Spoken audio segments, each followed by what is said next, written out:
হরে কৃষ্ণা। প্রিয় বন্ধুরা, আমি বিশ্বজিৎ গুহ রয়।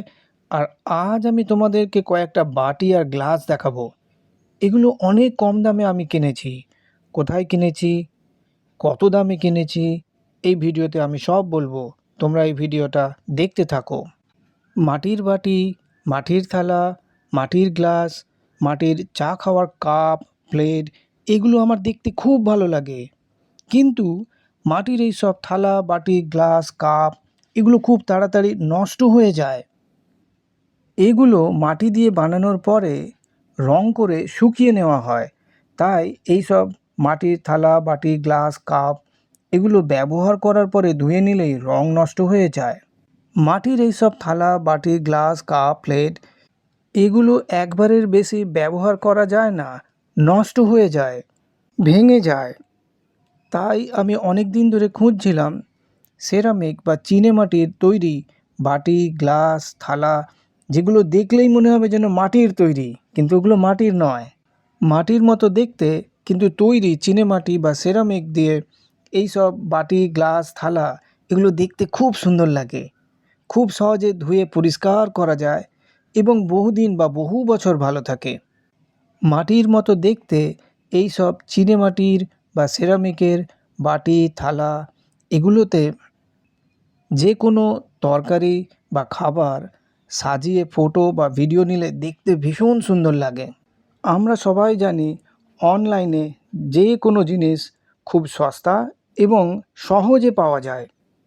কিন্তু এই মাটির মতো দেখতে সেরামিক বা চীনেমাটির বাটি, গ্লাস, থালা এগুলো আমি অনলাইনে খুঁজেই পেলাম না। যেগুলো পেয়েছি সেগুলো টেরাকোটা বা পোড়ামাটি দিয়ে তৈরি। গড়িয়াহাটে খুঁজতে খুঁজতে আমি একটা দোকানে পেয়েই গেলাম। আমি তাড়াতাড়ি বাড়ি ফিরে এসে দিদিকে নিয়ে গেলাম, কারণ আমি দাম কম করতে পারি না, তাই ঠকে যাওয়ার একটা ভয় আছে। দোকানদার এই 3টে বাটি আর 2টো গ্লাসের দাম বলেছিল 1200 টাকা। তখন সন্ধে হয়ে এসেছে আর 1 থেকে 2 ঘন্টা পরে দোকান বন্ধ হয়ে যাবে, তাই দোকানদার দাম কমাতে রাজি হলো। আর আমার দিদি দাম কমাতে কমাতে এই 3টে বাটি আর 2টো গ্লাস কিনে নিল মাত্র 350 টাকায়। 1200 টাকার জিনিস মাত্র 350 টাকায় কিনে নিল। আমি অবাক হয়ে গেলাম। এই 3টে বাটির ডায়ামিটার হলো 12 সেন্টিমিটার, 14 সেন্টিমিটার আর 20 সেন্টিমিটার। ফটোতে এবং ভিডিওতে এই বাটিগুলো ছোট দেখতে লাগলেও এগুলো খুব একটা ছোট নয়। 20 সেন্টিমিটার ডায়ামিটার মানে অনেকটাই বড়। এবং এই বাটিগুলোর ওয়েট ভালো আছে।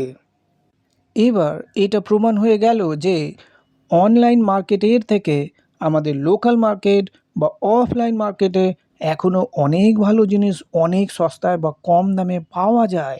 তাই বন্ধুরা, তোমরা চোখ বন্ধ করে অনলাইন মার্কেটে ভরসা রেখো না, মাঝে মাঝে লোকাল মার্কেট বা অফলাইন মার্কেটে ট্রাই করো। তোমরা সবাই ভালো থেকো, মা বাবার যত্ন নিও, ভগবান সেবা করো, আর যতটা সম্ভব রাস্তার আজে বাজে খাবার অ্যাভয়েড করো। হরে কৃষ্ণা।